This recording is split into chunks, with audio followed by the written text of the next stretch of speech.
The Battle of Qalamoun started on 15 November 2013, with airstrikes on the town of Qara, in the strategic Qalamoun region, in an attempt by the Syrian army to cut rebel supply lines to Damascus from Lebanon. The strategic region had been used by rebel forces as a rear base for its operations around the capital Damascus. For its part, government forces had been using the nearby highway to link Damascus with the central Homs province and had multiple weapons depots in the area. The battle was primarily led on the rebel side by the al-Nusra Front. 2013 Army Offensive. Capture of Qara between 15 and 17 November. 1,200–1,700 families, 90% of Qara, evacuated from the town over the border into the Lebanese town of Usul, after the Syrian army issued a warning that they were going to attack rebel forces in the area. In preparation for the offensive, thousands of Hezbollah fighters positioned themselves opposite the Qalamoun region on the Lebanese side of the border. For its part, rebels had been digging in for months, preparing a network of caves and bunkers in the mountains. On 15 November, the military launched its offensive against Qara, and the next day multiple airstrikes hit the rebel-held town.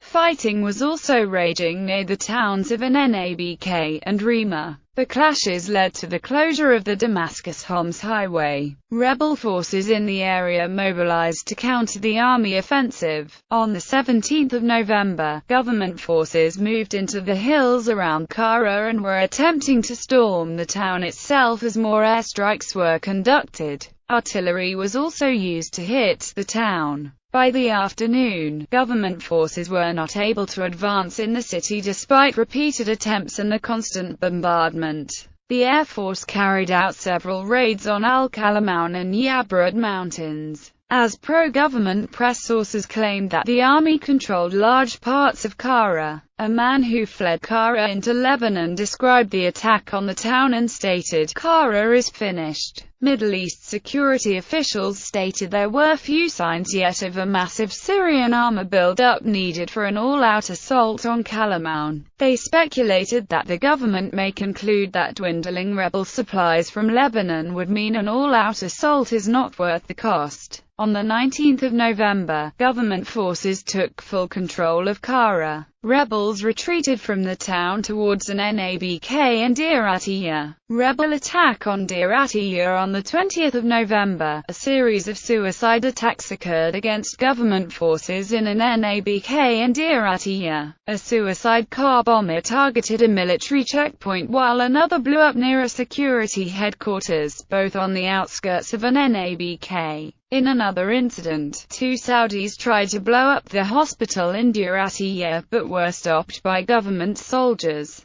In the attack on the checkpoint, 7 soldiers were killed and 5 wounded, while several soldiers died in the attack on the hospital. After the Saudi bombers exploded, 5 rebel fighters entered the hospital in an attempt to destroy medical equipment and kidnap a wounded army officer and the Ikhbariyya al-Surya television crew. However, they were beaten back by the army and the officer and crew were saved. Meanwhile, 8 rebels were killed in fighting in the countryside around Deir Atiyah. On the 22nd of November, a rebel forces, led by jihadists from ISIL and al-Nusra Front, mostly seized the largely Christian town of Deir Atiyah. Only the Basel Hospital and a small hill remained under army control. On the 25th of November, the army started deploying troops in Deir Atiyah, in preparation to recapture the town, and soon after launched a counter-attack. The next day, the air forces hit Al-Nabk, killing 7 people, including 3 children. Meanwhile, the Syrian health minister, Saad al-Naif, accused the rebels of committing a massacre in Deir Atiyah, killing 5 doctors, 5 nurses and 2 ambulance drivers. Opposition activists confirmed 5 doctors and 4 nurses were killed in the clashes at the main hospital.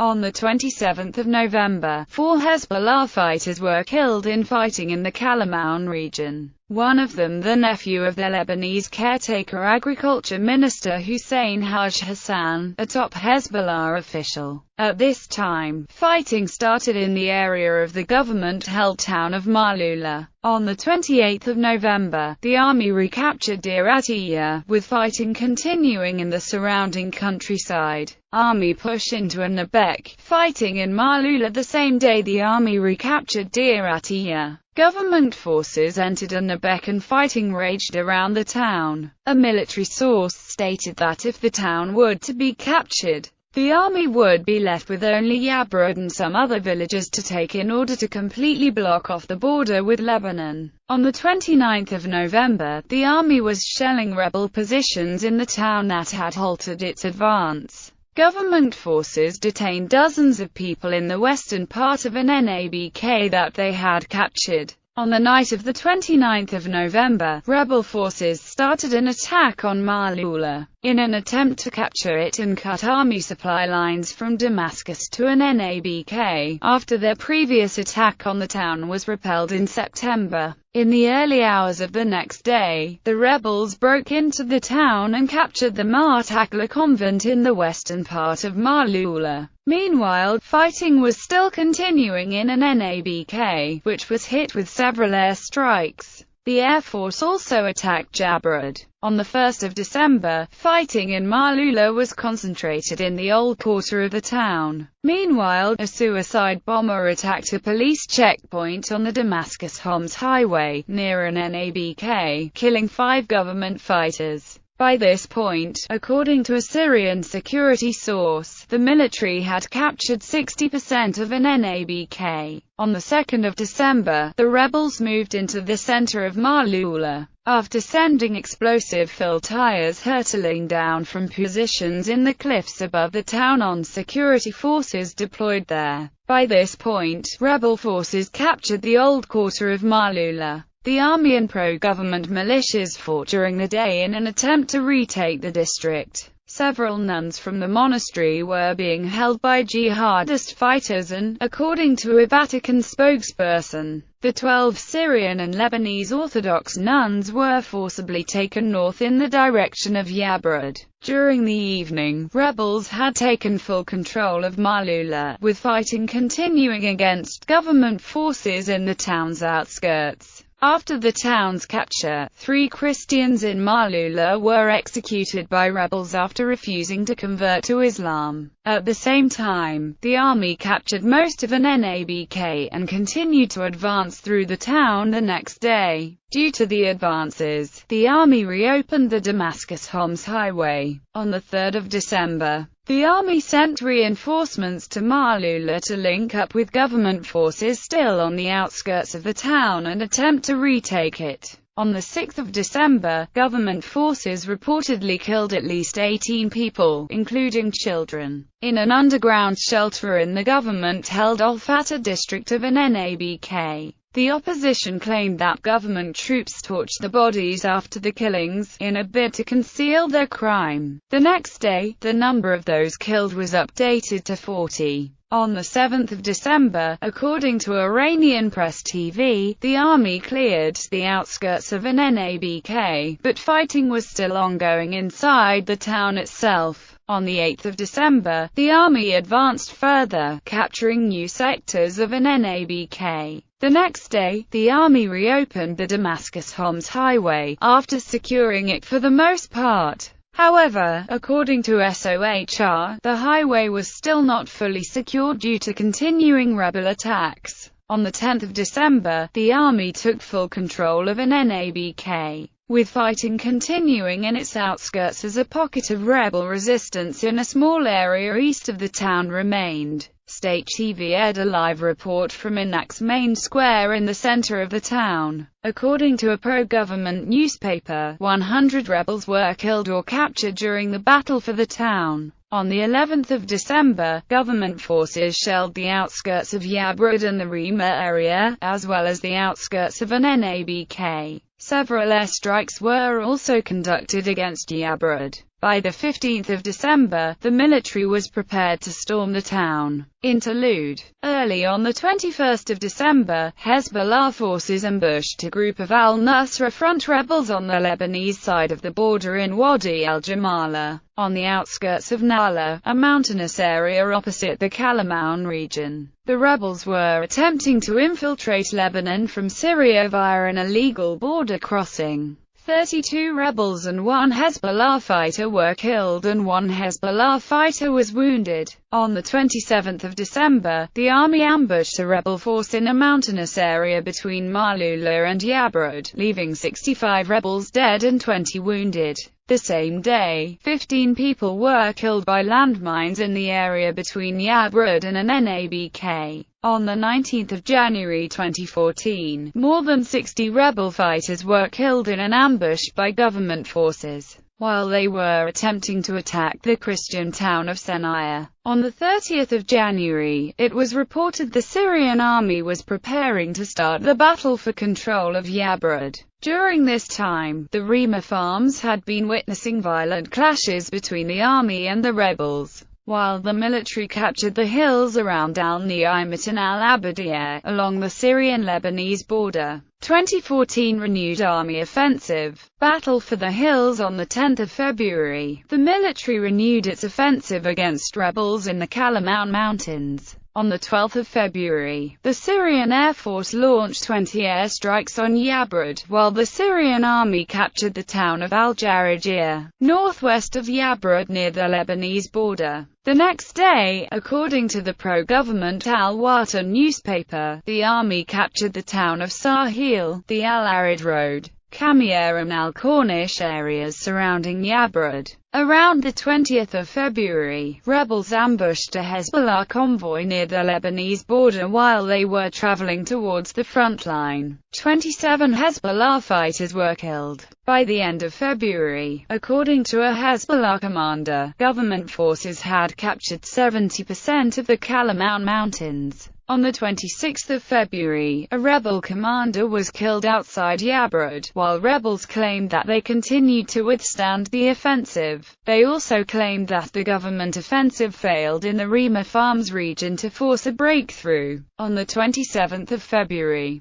the pro-government Al-Watan newspaper reported that the army captured 2 strategic hills near Yabrud that were being used by the rebels as supply routes. On the 28th of February, rebel sources claimed that their forces captured Flag Hill and that Hezbollah retreated from the Sahil front. On the 3rd of March, according to the Iranian Al-Alam news network, government forces recaptured Sahil, and the previous day, the army reportedly captured the strategic Al-Kuwaiti Hill. Meanwhile, according to the SOHR, fighting was still continuing in the Sahil area, but government forces were advancing. A journalist for Hezbollah's television channel Al-Mana made a TV report from the village. Government forces were reportedly reinforced by an Iraqi militia for the assault. 17 rebels, 15 government soldiers and militiamen and 4 Hezbollah fighters were killed during the day's fighting and 30 rebels were captured.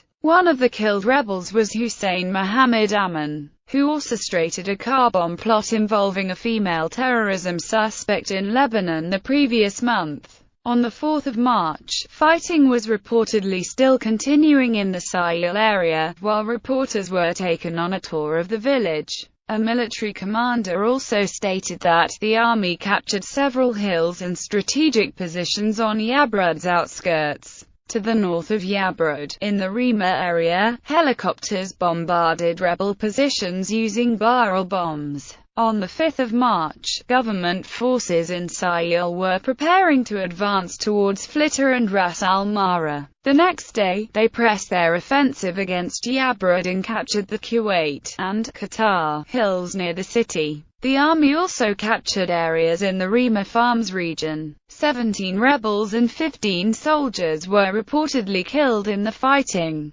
On the 7th of March, 18 more rebels, 11 soldiers and 1 Hezbollah fighter were killed in fighting in Yabrud's outskirts. On the 9th of March, the nuns captured by rebels in Malula, and held for more than 3 months in Yabrud. were released and were on their way to Damascus via Lebanon. According to a Hezbollah website, 40 Hezbollah fighters had been killed by the 7th of March. On the 11th of March, after almost a month of fighting, government forces captured the Rima Farms region, positioning themselves directly facing Yabrad. Battle of Yabrad on the 14th of March, Hezbollah fighters approached Yabrad from the west as a diversion while army troops attacked from the east, with fire support provided to both forces. This left the rebels under heavy bombardment and caught in a pincer. The army soon reached the eastern outskirts of the city. During this time, Hezbollah commandos conducted a raid in which they killed 13 rebel leaders,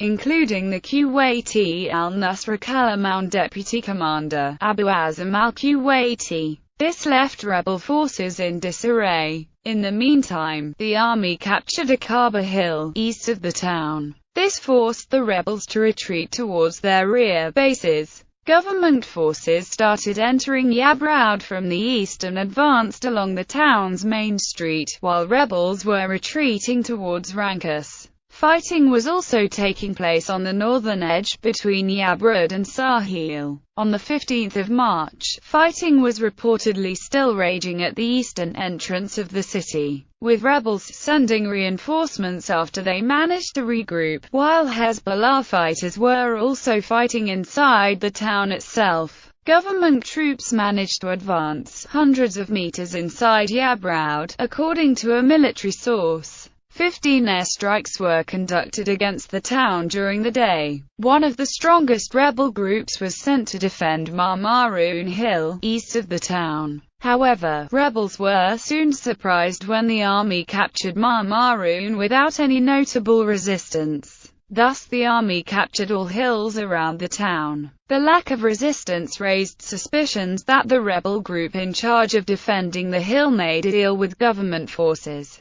After this, the army controlled Yabrad's eastern approaches and northeastern boundary. Later in the day, government forces had advanced 2 kilometers inside the town towards a roundabout, according to state TV. The SOHR denied government troops had managed to enter the city and said they were still 2 kilometers away from it. In the evening, rebel commanders held a meeting during which they decided to abandon Yabrad, with only the al-Nusra front deciding to still stay and fight. On the 16th of March, Syrian troops, backed by Hezbollah fighters, captured most, if not all, of Yabrad, after entering the eastern part of the town the previous night. Government forces had secured the town's main square, the Al-Aqsa Grand Mosque and the town's Catholic Church. Most of the opposition forces withdrew at dawn. 1,000 rebels retreated to the mountainous border area near the Lebanese town of Usul. Others fled to the nearby towns of Rankus, Flitter and Hosh Arab. A small hardcore group of fighters remained in the town to fight to the death.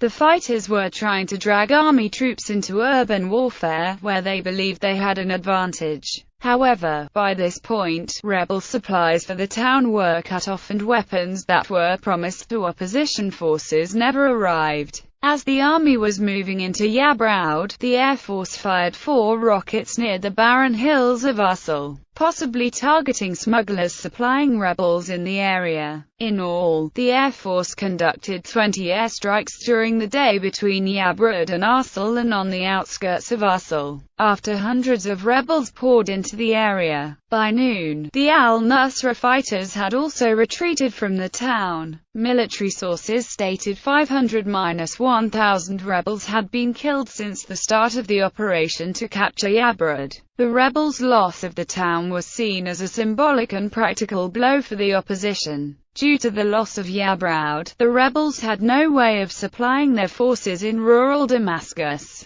where government forces were surrounding a series of opposition-held areas, denying them food, power and clean water. According to a security source, the army's next targets were going to be Rankas and Flitter. Later during the day, the Syrian Defense Minister, General Fajr Qassem al-Fraj, inspected government troops in Yabrad. By the evening, opposition forces completely withdrew from the area and headed towards the surrounding western villages, particularly the plains of the nearby city of Rancus. During the whole time that the battle was ongoing, the town was being hit by heavy shelling. The ferocity of the artillery strikes could be seen in one incident in which a group of 14 rebels was hit, leaving 12 of them dead and only 2 survivors.